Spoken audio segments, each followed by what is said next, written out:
You got to reinvent yourself.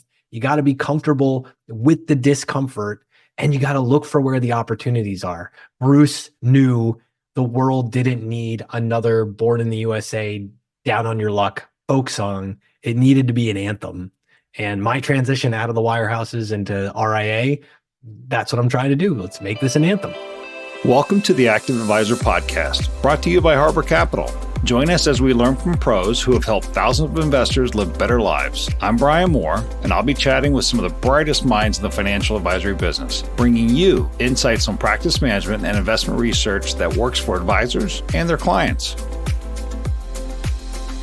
Joining me today on this episode of the Active Advisor Podcast is Matt Zeigler. Matt is the Managing Director and Private Wealth Advisor at Sunpointe Investments, where he assists clients in creating, aligning, and managing their financial plans and investment strategies. Before joining Sunpointe, Matt served as a senior financial advisor at Bank of America Merrill Lynch, where he gained a profound perspective on financial planning and investment strategies for individuals, businesses, and nonprofits. Matt's unique approach to finance is based on the belief that while finance may be complex, it doesn't have to be complicated. He emphasizes the importance of connecting with people on a personal level, understanding their stories, and working together to build customized plans. In his own words, it always starts by connecting with people first. With a degree in music from the University of Hartford, Matt brings his own unique and creative perspective to the industry. Welcome, Matt, and thank you for joining us. Thanks so much for having me, Brian. So we're going to try not to make this whole conversation about music, but I'm sure we'll definitely go there a couple point in times throughout, but I'm not going to make any promises. I'm going to promise right now, and just in the event that people don't know this, I hear, Brian, you're a slight music nerd. Can you reveal this to the audience? I am a little bit, yeah. It's one of those mediums that I think kind of can get you through a lot of points in life, but also help you kind of enjoy life. Amen to that. So I am going to attempt, because I don't think, do your notes get shared publicly? You are pulling music quotes out of the air like me, I feel like. Do you get to share those publicly, or are those? Marketing is working on that. They're working on that. All right. So from one music nerd to another, I know we're sharing this conversation with everybody, but my vow to you is that any question you ask today, I am going to do my darndest to answer with a music reference, just because that makes it more fun. And if we don't have a playlist by the end of this one, I've thrown away all my worthwhile mixtape knowledge from the years. Oh, there you go. I like the challenge. I love how this is starting out. I got a pen. I got a pad. We're playlisting. Fire. Okay. What's the first memory you have related to money or investing? As promised. Okay. Dire Straits, Money for Nothing. This isn't the first memory, but you're familiar. Dire Straits, right? Oh, yeah. Okay. So I'm MTV generation. And that's not to say TV was my babysitter, but it is to say a lot of, 80s pop radio and TV was part of my life. So that ain't working. That's the way you do it. Get your money for nothing and your chicks for free. Being a rock star just seems so cool when you're a kid. Who wouldn't want to get their money for nothing? That sounds so awesome. Also sounds like a free lunch thing. We'll tie this back to markets eventually. So I'm like probably 17 years old, playing in bands with professional musicians. So all older guys, and we're doing like corporate events and weddings, and we're getting paid. My friends are flipping burgers, and I'm getting paid a couple $100s on the weekend for just showing up and doing this stuff. But then I have my bands with my friends, and that's like, there's a bunch of us doing all ages shows and stuff. We're barely getting paid. And so around 16 or 17 in Dire Straits, I'm looking at you indirectly here. I'm like, how do I get my band paid? I want to get my friends paid too. I know how to get paid with the old guys. I want to get paid with the young guys. And so I'm doing all the things I've learned. I'm sending out the kits. I'm sending out the contracts. And this guy calls me up and he's like, okay, we want to book you for this thing. We get to compensation. And he basically tells me to pound sand. Oof.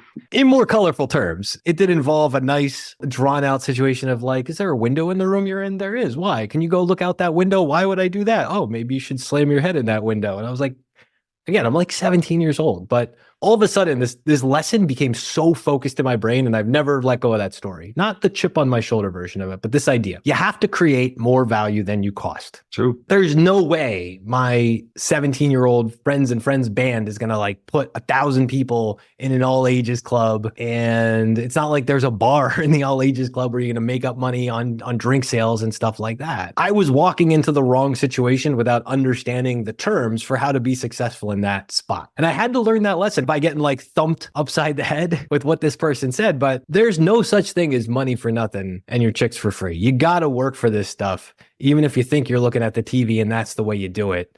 So that first money lesson, I think, is that first profound experience of saying, I know people get paid for this, but then seeing you still have to create more value than you cost. No, it's an excellent point. I think that is something that music so aptly does as well. But it definitely kind of resonates throughout almost every story that we've heard from everybody. You have to add value. You got to add value. Yeah. At the end of the day, that's what it's all about. So we're definitely starting off kind of on the music knowledge and kind of quotes, which I absolutely love. And it's definitely right up my alley. One of the things I love doing is when speaking with different advisors is hearing their paths and what they bring unique to the business. And I think I'm definitely partial to yours because music plays such a big part in my life as well, even though I couldn't carry a tune in a bucket or whatever wheelbarrow. But I'd love to hear kind of, you have this background growing up, music oriented, playing in bands. You go to college, you graduate from the University of Hartford with a degree of music. And then now here we are, fast forward to today, you're at your current position at Sunpointe. That seems like a really interesting journey. And I'm sure there's obviously been ups and downs along the way. Would love to hear your story about that path that you've taken. And it could be the road less traveled, could be I-95. Who knows? I'm sure it included a little bit of both. A lot of time on I-95 and a lot of time with the road less traveled. That's a whole separate thing about how I was raised by two generations of English teachers in my family and was introduced to literary criticism, probably at too young of age, to the middle school teachers who handed out Shakespeare or Robert Frost's poem. You weren't ready for what hit you with my grandma knowledge. So, all right, Journey, not going to do a Journey song. Oh, come on. Don't stop believing in it. No disrespect. We can add that. I'm going to add that to the list. Why not? Don't Stop Believing. We can fit them all in here. I want to go Born in the USA on this one. Okay. And I got to ask you this question. Are you familiar with the pre-1984 version? Do you know the demo of Born in the USA? No, I don't actually. Never heard. I didn't even know that existed. I'm sure it did, but in some sense, but yes. You're a Bruce fan, I imagine. Yes. Okay. Nebraska. When you think of Nebraska, do you think of Born in the USA? I know he spent some time out there, and that I think that was it the title of his original album? One of the first albums. And it's like, that's the one with Atlantic City and the Chicken Man and all that stuff on it. Folksy, dark. He writes that like basically in a bedroom in a house. Really cool thing on where he wrote it. But so he writes Born in the USA for Nebraska for this dark, folksy album. And I love knowing that about this song because it's this idea that it ends up getting cut. He's like, this isn't good enough for this thing. It was too much of a folksy downer, basically, even for Nebraska, which is a folksy downer of an album. Still probably one of my favorites, if not my favorite, but one of my favorites. But it's not until 1984 when it's ready. And man, you put those two things on back to back and you hear the progression over those 2 years of the famous line, you put the blues in the verses, you put the gospel in the chorus. Like he needed to figure that thing out. And so I'm going to connect this back to Born in the USA here too. So my story, I'm a music kid. I learned the music business by being involved with older musicians and people. I end up in this band. And when you're a kid in a bar, you can't really go hang out in the bar. So you spend a lot of time in back rooms. And that means you're reading contracts and you're reading riders and you're looking at how stuff goes together. And you're asking questions like, why does this instrument go in the LLC as a holding? And why does this one owned by the bass player? These are real questions. It was an MBA just as a 17-year-old playing corporate events and weddings and stuff like that. And so I wanted to be a producer. I wanted to be more than this thing. And I ultimately go to college for this. I ultimately spend time in recording studios and I did all the things to make the artwork, not the artwork. I did all the things to make the artwork. And I don't know if you could relate to this. Did you ever love something and just kind of burn out? Have you ever experienced this? Yeah. I mean, I think that happens to everybody kind of one way or another, but it can take time to experience it and realize it. Yes. Figuring out that the thing you love, once you turn it into a sole source of income or a full-time job, and this hits me like a couple years after college, so I'm recording the 18th terrible local rapper demo in between like the real sessions that I want to do. And this guy just like broke my heart with a couple of lines where I was just like, one of those days you just walk out of work and you're like, I don't know if I'm ever going back. Yeah. The line specifically was something about shoot you in the Cavs like Cleveland. And I was like, he had some other good lines, but that one I was just, man, there's so many problems inside of this. And I don't want to teach you anymore. I just want to walk away. So I literally go and get a job this is 2006, 7-ish as a part-time teller in a bank, because I was just like, get me as far away from this as possible. And people kept telling me, you're good at business. You should be doing something with business. So I get a part-time teller in a bank job. And spoiler alert, I'm not a good teller. Couldn't balance that drawer. Close, but really was not good at that. But I saw this guy coming in and out, and he was the only person in that bank. He wasn't the only person who looked like happy, but it was, I didn't want to be one of the other personal bankers. I didn't want to be the bank manager. This guy looked like he was actually having fun, and people were excited to see him. And what's that guy do? He's a financial advisor. Oh, that sounds interesting. How do I get that job? That starts my long journey of part-time bank teller to full-time bank teller to then a bunch of consumer bank things while I begged people to figure out how to get this job. And then I could do that. Of course, because I have impeccable timing, I get my financial advisor hat, I get all my credentials and everything else right in the middle of, or actually right before the start of that little thing called the global financial crisis. So that's the beginning of my career. And I say this to other advisors all the time coming into this. One of the best things that can happen is you get unlucky at the beginning. I think that's a common investing thing. If you get lucky first and you think you're smart, so help you God. Yeah, it's the worst. It's the worst. So the experience of my first few years in the business, and like I started Bank of America, I leave and go to Merrill Lynch only to have the whole crisis blow up and then be returned into the loving arms of Bank of America, like inside of a calendar year. That was really a year that I think it aged a lot of people. It doesn't matter where you were at in the business, but it also, I think kind of ingrained itself in those of us who were trading and kind of getting started at that point in time, that things aren't always as good as they seem and things can get worse. And I think that post that period, I see the new people who've kind of come into the business and you see kind of, they're always this optimism about them and this kind of, you think, oh, well, the Fed will do this, the Fed will do that. And so I know I still talk to a lot of my trader friends. They're always like, yeah, everybody thinks they have this Fed put. And you're like, I've seen what the Fed can do sometimes. And it doesn't necessarily, I guess, to wrap this up, you need to become comfortable being uncomfortable, which is something that I tell my kids all the time. Don't let that change your thought process and how your vision and where you want to go. But also, most importantly, don't let that totally get you off track. I love that so much because if you embrace being uncomfortable as the thing you're going to be comfortable with, if walking into an industry and then having like one of the greatest things that could have happened to me is I study for all these tests, I get all these, exams out of the way. They had us starting on CFP stuff right out of the gate and then all of it's wrong. Yeah. And when you're looking at, still remember in the middle of like 2009, grown man in a corner office in his mid to late 60s at his desk sobbing because he had, sold his in-laws Freddie or Fannie or something like that. And just being able to look at this institution, say, all this embedded knowledge is wrong, or maybe not wrong, but they didn't understand this. These people in these corner offices didn't actually see this thing coming. And there's all these clients who still need help. That was the intro to behavioral finance and trying to learn all that stuff. Kahneman, Tversky, and everything follows. That was the intro. I didn't know it yet. My now business partner, Michael Pompian, was out there writing books on behavioral finance. I start reading his stuff in the period following this.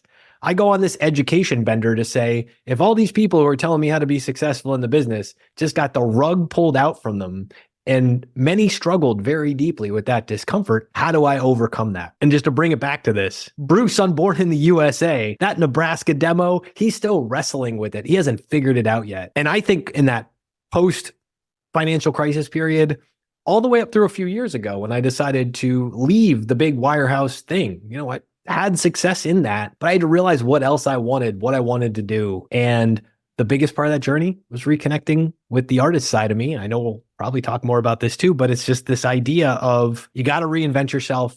You got to be comfortable with the discomfort and you got to look for where the opportunities are. Bruce knew the world didn't need another Born in the USA, down on your luck folk song. It needed to be an anthem. And my transition out of the wirehouses into RIA, that's what I'm trying to do. Let's make this an anthem. You mentioned something that I think probably obviously behavioral finance has been around at some point in time prior to GFC, but I think it really started to develop more of a pronounced movement and following after that, because I think people were looking that what was expected and what was being done didn't work all the time. And so I think people had to kind of look at it and go, okay, where can we enhance upon this? And just like anything else, if you're playing in a football game on little known one on Sunday. If the first quarter doesn't go as planned, and the first half doesn't go as planned, then you better start making changes and trying to enhance some areas. And so I think, in my opinion, behavioral finance was kind of a nice addition to financial planning in that respect. And so you brought it up, so I'm going to throw back to you. I'd love to hear kind of during this period, you're starting your career out, obviously very kind of traumatic or turmoil period. I guess what out of behavioral finance kind of called to you and led you kind of to Sunpointe? So inside of that, and I'm continuing this one, so I'm still on the Bruce Springsteen go journey. right ahead. I'm still Go on right the Bruce Springsteen journey kick with this. So pardon my not having a new song just yet, unless one comes to me in this. I forge a relationship with Michael Pompian, my now business partner, and a lot of that comes out of based on when you realize you're in a position. So you're working for a company. I'm not saying anything bad about my former employer. A lot of great people, a lot of great friends there still. Of course. But you're in a giant situation. And this is really important for any advisors, wirehouse people, broker-dealer people. The bigger the organization and the more stuff you deal with.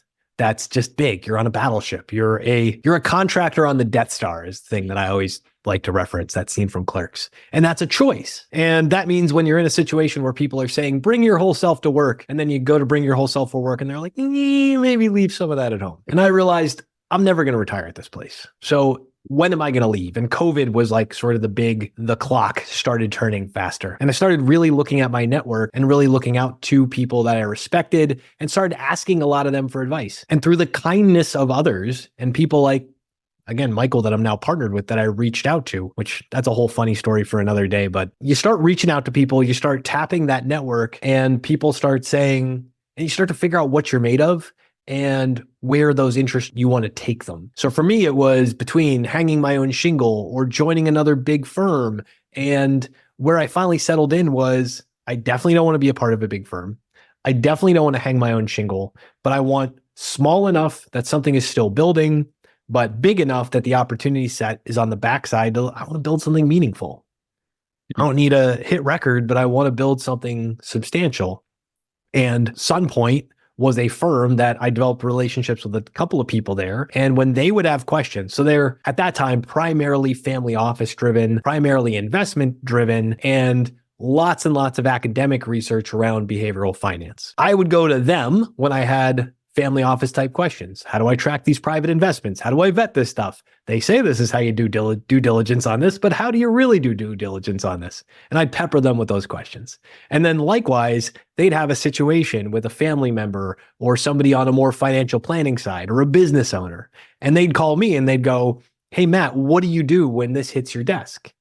And that friendship became an open exchange of information. And that turned into literally the day that I'm like, I got to call Mike and just say, help me think through this situation. He calls me and goes, your name came up 3 times in a meeting today. Why don't you just join our firm? I got to figure out how to build out this wealth management business owner segment so that I can connect the top end clients and the bottom end clients. So we can figure out how do we pass family office money down multiple generations, hang on to the values, but build the right values for the families who want to pass them back up. And I was like, I can build that division. Let's work together. Nice. And it was just that easy, right? It was just that easy. It was one phone call, hung up. Everybody at Merrill waved goodbye, sent me flowers and chocolates and only 1 or 2 nasty legal letters. And it was easy. Walk in the park. Yeah, I'm sure. It had to be kind of, I guess, gratifying that somebody trusted you that much to build that kind of division and kind of complete that puzzle. If I can say it's a puzzle. It's a puzzle. It is to a certain point. It is. We're definitely right. But would love to kind of circle back and what has this creative artistic side in you when people look at, say, you're sitting across from a person and you're listening to their story and it's not like going to the dentist, like you said, when people came and saw the financial advisor in the bank. Meanwhile, I'm definitely afraid of dentists, even at my size. But when you go see that advisor, people were happy to see them. So they obviously were doing something right. People were coming in there with concerns, questions, and leaving feeling satisfied that they got somebody that they trusted handling their life affairs, and B, that they got to receive the right answers or something that they felt comfortable with. Would love to hear kind of what do you believe that, your background is kind of, I guess, how has that helped you deliver in your own unique way that same kind of experience to your clients? So there's two things I feel like I want to say inside of this one. The first is I'm keeping on track with songs here. I want to go Rick Rubin. I want to go Johnny Cash. You Johnny Cash fan? You grew up in the right part of the country initially. Of course. I was listening to Johnny Cash this morning. No kidding. What were you listening to? My ringtone is Ring of Fire, so I pretty much listen to Johnny Cash every day. That is fantastic. If I may be honest. Do you really? Yes. I'm a big Bakersfield Sound guy. Oh, no kidding. I don't know if you know what that is. I know Bakersfield Sound. That's amazing. Yeah. All right. So I go back. Johnny Cash to me is I'm a kid with my parents' stack of 45s. And I have the moment of I'm playing Boy Named Sue because obviously, and I have the Shel Silverstein book. See prior reference to English teachers in the family. So it's like the Shel Silverstein books. Here's Johnny Cash singing Boy Named Sue. I am hooked from wee lad with my own record table. It was, I had Huey Lewis in the News, I had a Bon Jovi cassette, and I had Johnny Cash singing to me on 45s. But the song I want to take this in the direction of, because what you're talking about with the financial advisor client relationship and where that trust comes from, I want to jump all the way forward to my high school years and when he started to work with Rick Rubin and the American Records, that whole series. The Rick Rubin story, when he tells this, and he's told this in interviews, is basically, so first off, he has the realization that he wants to work with somebody above a certain caliber and restart their career. And Rick Rubin's ultimate gift, and highly, highly recommend his book that just came out, and I've been standing him for years, so we got a lot of history going back. Don't stop now. I will not stop now. I'm all about this recognition that he's getting. So he's literally sending. So first off, he figures out with Johnny Cash, he's like, how do I produce this? Do I need an orchestra? What do I need to do? Do I need arrangers? And the brilliant realization was, I'm just going to go meet him at the farm, hand him a guitar, and put a microphone in front of him and just press record. That's realization number one. Realization number two is Rick Rubin starts to understand that not only is that the essence of this guy, but so many of those songs from back in the day, Boy Named Sue, that's not his song. He didn't write those lyrics. No. He just reinterpreted them. So what Rubin starts to do, because he's got to sell records. So he thinks, I'm going to start sending him other songs that maybe he can reinterpret just like he used to do, but let's get him to reinterpret it in this new way. And Hurt by Nine Inch Nails is one of those songs that, again, never in a million years is Johnny Cash going to throw this on himself, probably. But after multiple times of putting it on to CDs or tapes or whatever he's sending him, Johnny Cash is like, all right, I think there's something here. Johnny Cash takes this song, slows it down, takes all the industrial post-metal stuff out of it, and he just sings it with an acoustic guitar and that raw, rumbly voice of his. And all of a sudden now we have a song that's a devastating picture of loss, of why do we do the things to ourselves? Why is this here? Rick Rubin saw that tension, that polarity, that idea inside of this song, the difference between a 20-year-old singing it and like a 70-year-old or whatever he was at the time singing it. And he figured out a way to like unearth this whole layer of emotions on this advisor connection to all this. We're dot connectors. That's our job. That's what I see our job as. We're not producers, as Rick Rubin would say. We are reducers. We are looking for those points of connection to take something somebody doesn't understand and put it in a way in their terms so that they can express it. To take the Nine Inch Nails song, get it into Johnny Cash's head and hands, and then put it out on a record so a whole new generation of people can discover it. I don't think, or I would put this on the same level, connected back to investment too.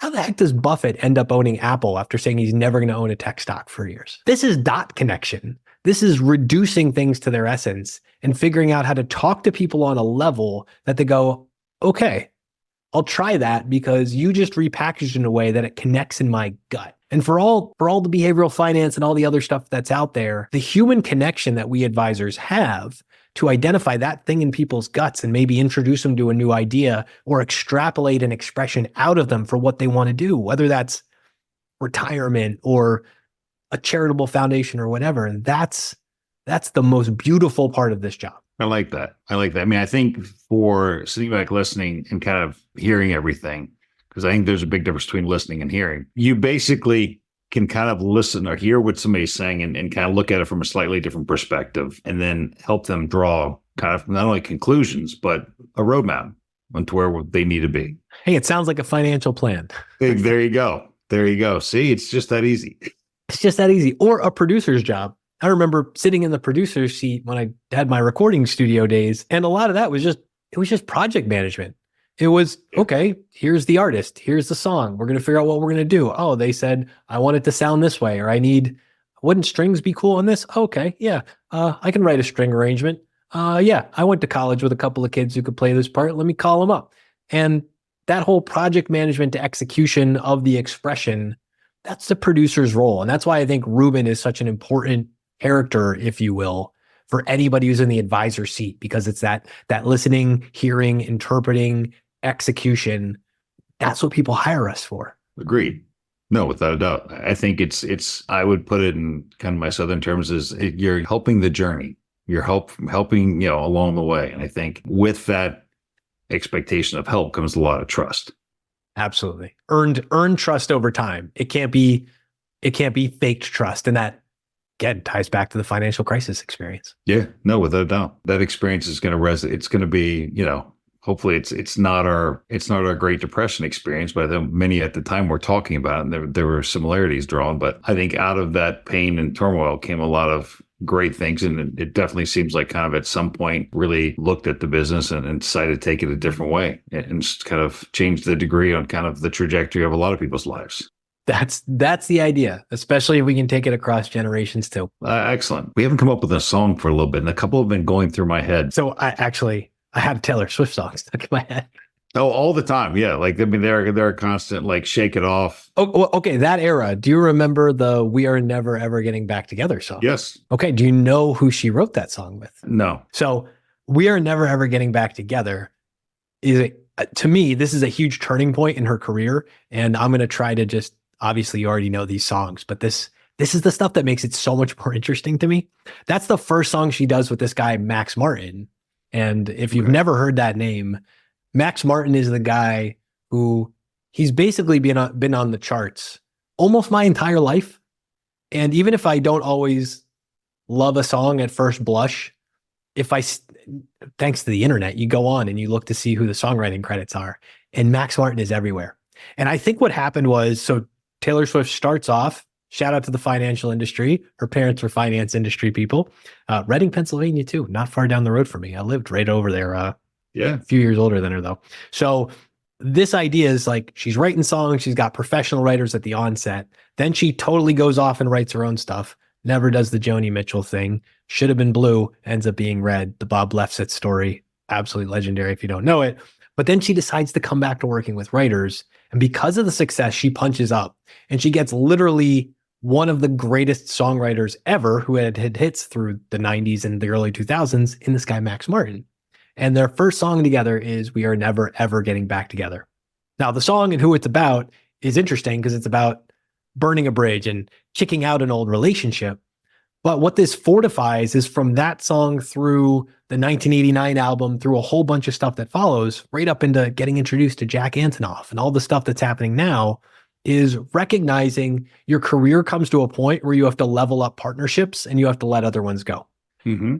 And she embodies that so hard in her professional journey of letting some really hard old relationships go and getting into some really nasty fights with some people on the legal and that side over the years with these re-recordings of the albums and all the Scooter Braun stuff. But what's amazing is a song about never ever getting back together is also Taylor Swift's moment of saying, I don't need help. I choose help. And I want to choose the best help I can get to take my craft to the next level. And that song represents that moment, just like so many of us have in our career, of where we reach out to those people 3 steps ahead of us or 10 steps ahead of us and say, how do I get there? It's me picking a job and saying, I want to write, I want to speak, I want to do stuff like this. Michael, you're doing that. How do I do that? Okay, I'll show you. Come over and let's do this. That's such an inspirational message and such an important point. And hey, Taylor taught us. There you go. I mean, I think she definitely took more ownership during that period of time of her career and her life choices, took chances. She took chances. Yeah. And I think, and this is where I'm going to circle back to an advisor. I think, and clients come to you, they want to take chances, especially when they get older and they get their kids get older. What would be an example Love to hear. Want to make this kind of concrete. What would be kind of a period of time, or could you think of an example of where you kind of worked with the client and they wanted to take a chance and kind of help them reach a more harmonious outcome? I mean, there's a million. I know it was kind of a trick question. We didn't plan for this, but we'd just love to hear, because I'm sure in the delivery there was at least a song in the process. I got the song because everybody's talking about this song. We're recording this on February 9th, and we're a week, less than a week away from the Grammys, and everybody, because of the Grammys, was talking about Tracy Chapman. Yes. Fast Car, the Luke Combs cover that's blown up. Tracy shows up at the Grammys, absolutely devastating. Do you know the story of how Fast Car became like an actual hit? Not just the song, but do you know how it became a hit? Well, I know she was playing it, and she was at a live concert, and was at Wembley, I believe. And Stevie was supposed to go out, and something was wrong with his keyboard, and so she ended up kind of having to go out there and riff for a good couple of minutes. It was funny when the Luke Combs version came on and around and started getting popularity. I immediately went to our friend Google and kind of pulled that moment up, and I said, "This is the moment." It wasn't one of those moments where you remember everything that's a time stopped or stood still, but you definitely kind of remember, if you heard that song within a day or two, you remember that story. And it was a song that obviously was not about everybody. It was about a specific, woman in a period of time, but it kind of, it had a broad enough meaning to where it spoke, I think, to everybody who heard it at the time. And it was nice to see Luke Combs, totally opposite end of the spectrum. I mean, I think country music gets a bad rap, but at that, I listened to just as much rock as I did country growing up. And I think you can it shows when you're willing to listen past the jingle or the line, and this is much more your territory, you can still find the meaning in the words. Yeah. So I have no idea where I wanted to go with that, but I think it came back around as to how impactful that song Fast Car is. I'm going to take you beyond the impact of the song and remind you of, I love that you've seen this moment, because it's been a beautiful thing to tell people this moment exists and take them to YouTube, but it's just one of those things. Tracy does her set. She's booked for Wembley. The song had come out. I think it's 1988. The song had come out, months earlier, and To Know Love, because woman of color doing folk pop music. She's not on the rap charts. She's not on the R&B charts. She's got nothing to do with the alternative charts. Didn't exist yet. So she actually does her set at Wembley, but this Nelson Mandela concert, it was Nelson Mandela's, I think, 70th birthday party. It's being broadcast around the world. Now, like the Grammys, they don't show the whole thing. They just show snippets of it. You get to Stevie Wonder's set. There's a malfunctioning disk drive in the synth, and he's just like, "I'm not going on." Mm-hmm. And the producers go, "What?" See Tracy's backstage with the guitar and just go, "On stage now, please." Yeah. And she walks out and she brings Wembley to a silence in the most devastatingly gorgeous way ever. And what's so cool about this is she goes from, a few 100,000 people to knowing her, to signing the deal with Elektra, putting the song out. Now maybe a couple million people know her. Now hundreds of millions of people around the world see her blow the doors off the stadium. And I bring that up, and I'm going to connect this to a client situation, but you have to be ready to step into that moment without knowing that moment is going to come. Yep. But before she was doing that on stage at Wembley, Tracy was busking on street corners in Boston. She was filling rooms in Boston. She was very successful. A lot of people don't know this. She graduated from Tufts. She delayed signing the deal with Elektra that Brian Koppelman, people might know him from Rounders, Billions, shows like that. Brian Koppelman, founder, got his dad, who was a music industry exec, to sign her. They couldn't get the deal done until Tracy said, "I'm going to wait till I finish college. Then we can talk." Fast Car happens. Crickets. Then Wembley happens. World cracks open.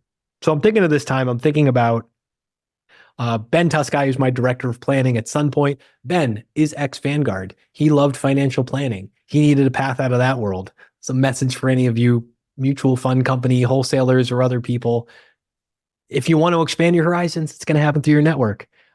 Jack Dwyer, who's one of my other partners, he's our president. Jack built bridges in Iraq in the early 2000s, sometimes under fire. We're in a family office type setting, and we're talking to this family, and we have our Stevie Wonder keyboard malfunction moment when all of a sudden there's a question about we're doing multi-generational planning. Somewhere in G3, somebody's getting divorced. And now we got G4 kids and all sorts of other problems in a complicated mess on what to do. And bridge builder Jack Dwyer steps in with all the under fire knowledge he has. And he goes, who's our Tracy Chapman? It's Ben Tusky in this case.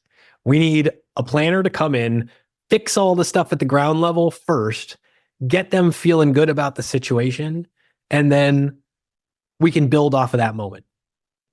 If you're not ready, if you don't have the people in that moment, you choke on live TV. But in this meeting, which was really supposed to just be about investment reporting and checking in stuff, this little nugget, this broken branch on the family tree was one of those things where he saw it right away and said, we got to do something with this.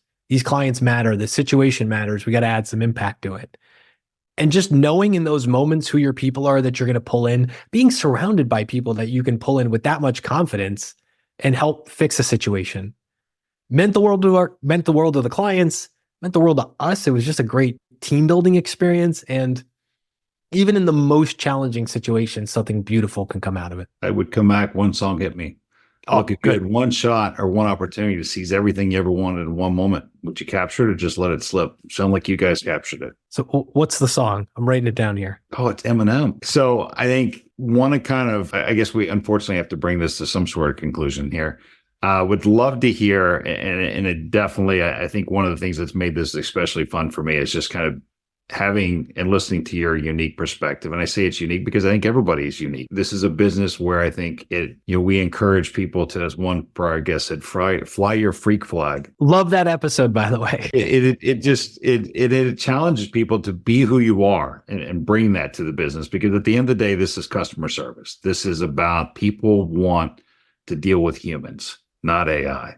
And I think no matter how far we advance, some people can say it's advancement in society, but I think people still want to deal with people. And so would love to hear an example that you might have, because I'm sure you come into contact with clients of a whole different range of financial literacy. Would love to kind of hear how you approach that, educating and empowering them. This is funny because before this, it's a longer story, and it's helping out a very important client of mine, my mother, with something. I actually had to go visit my old high school. And as I'm driving to my old high school, I'm like, if I'm driving to my old high school, I should probably put on something that I would listen to when I would drive to my old high school.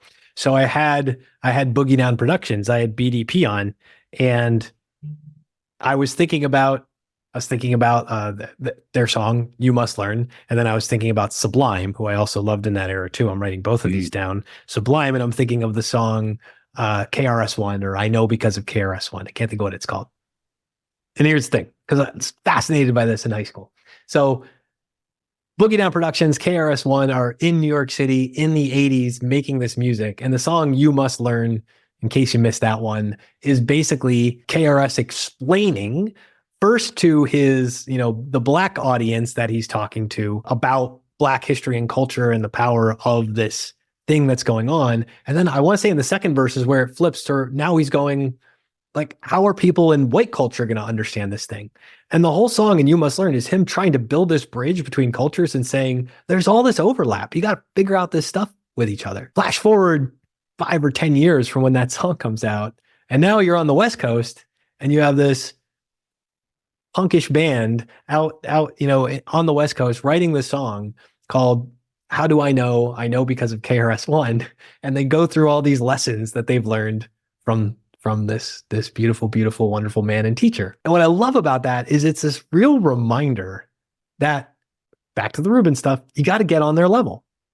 You got to get on people's level. You have to respect any level of literacy might be present. The smartest person in the world at the fanciest 3 or 4 comma thing, I don't have anybody in the 4 commas, but a 3 comma client can have a less than 1 comma question. And a less than 1 comma question can have a 3 comma question. And you got to figure out ways across the country, across generations, across cultures to say, what's the thing that's going to make this click for you? Or what's the thing that's going to help you express the thing you're trying to express? That's the beauty of music. That's the beauty of curiosity. That's why I think curiosity is the most valuable skill we have as advisors.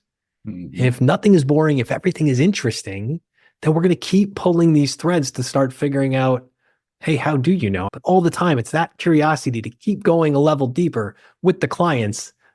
That's where the magic happens. That's what the connection comes out of. That's where you get these beautiful nostalgic feelings of driving to your high school and playing old things that used to be old tapes. Excellent point. And I think that's a great way to look at it. I really do. I think it's funny. If you really understand something and you're passionate about something, then it doesn't matter how long it takes you to work with somebody to achieve that goal. But I think it's the being able to kind of think of it at varying levels that really shows that you're a master of your craft. 100%. Could not agree with that more. And mastery comes from practice, habit. Yeah. Yep, it does. So we're going to close it out here today. So at Harbor, we're firm believers in active management, though it's important to acknowledge that every financial expert has their own unique perspective. From your experience, what's your take on active management, and where have you observed it making the most significant difference? Your kids, Drake fans? You got Drake fans in your house? I do. I have one. Okay. He had a hit song years ago called One Dance. I don't know if you remember this song. Brilliant song. And part of the brilliance of this song is, and I promise, like Drake and active management, this goes hand in hand in my mind. So I'm bringing this up. One Dance is a UK dance hit sampling, with Nigerian drums and this whole dance hall overlap thing. And it's a reminder that song becomes the biggest song in the world for basically all of 2016 in the world, like number one on 15 global charts, and just takes over as this global phenomena that is this thing. None of that happens by accident. There is nothing passive about Drake going, I heard this song in a club. I want to sample it. I want these guys from, these Nigerian beat makers to help me put this together with my Canadian friends. And from multiple continents, are we going to assemble this thing? When I think about active management, when I think about what we do in our profession, I remind people of this all the time. You could be a Vanguardian of the galaxy, do all your beta stuff and whatever. God bless you. You put money in, you take money out. That's an active decision all day long. No question in my mind about that. When we think about what we do at Sunpointe with a lot of private investments and alternatives, remind people all the time, like, oh, we make it sound fancy, but it's not fancy. And we need the language to talk about it on your terms. Hey, you own a house? Guess what? You're a private real estate investor. Congratulations. It doesn't trade on the public market. That's why we call it private. You gave a loan to your brother or you gave a loan to your business. Welcome to private credit. Oh, and you own that business? You're in private equity. Congratulations. This stuff is part of the balance sheet that a lot of advisories, a lot of firms, they don't talk about this way. Active to me is the decision-making of all this stuff around the balance sheet. It's all the decision-makings. It's all the judgments. It's all the choices that you make and how stuff goes in and out via the cash flow statement, on or off the balance sheet, surplus deficits. All the stuff we do in financial planning is an active decision. And when you get into portfolio construction or you get into that stuff, again, if you're adding money or taking money out, it's an active decision. So why would anybody, again, I criticize them. I call them the Vanguardians of the galaxy, not because I don't love Vanguard. I love Vanguard, but we have to understand what passive is for. And that's to give us exposure to stuff so we don't have to muck with it. But even that, we're going to come in contact with, and you better darn well understand the philosophy on how you're going to do this, because it's not as simple as it looks. Excellent point. Last but not least, how can people find you? So let's see. Firm website, Sunpointe Investments, personal website, cultishcreative.com, Matt Zeigler, LinkedIn, at Cultish Creative on Twitter. And there's a million YouTube channels and other stuff. Breaking news, Two Quants and an Investor. I'm out there. You can find me. And I highly recommend Cultish Creative. I think it's very, I spent some time on your site, and it's I enjoy anything where you can kind of see a journey and you kind of get glimpses of people's thoughts and lives. And I think not only is that what we read books, but it's also what we do as a profession. We're interested in people. We're interested in people. We're here because we're curious. And I am very, very passionate in the next year or so ahead to really lean further into helping people. Definitely. So thank you very much, Matt. And now we're going to move on to my favorite segment, which I like to call the lightning round, but it's officially called 60 seconds. Let me know when you're ready, sir. I am ready. Nickname. Ziggs. Hobby. Fantasy Premier League. Profession if you weren't in finance. Be a music producer. Hidden talent. Actually an okay cook. What song best represents your approach to financial investing? 24 Frames by Jason Isbell. What's the best professional advice you've ever received? Howard Marks, always find shared values with complementary skills. Biggest risk you've ever taken? Thinking that I could talk about all this crazy music and curiosity stuff while growing a multi-billion-dollar RIA and trying to keep conversations like this to 35 minutes or something. Favorite meal to cook? Gargonzola encrusted steak and doing a salad with it with a homemade vinaigrette and everything else. Social media follow recommendation? Justin Castellion. Part of your job? The people. It's all about the relationships. The people I work with, the people we work for, the families, the relationships. Wealth is not a money thing. It's a relationships thing every day of the week. Favorite way to get active? Going for a walk.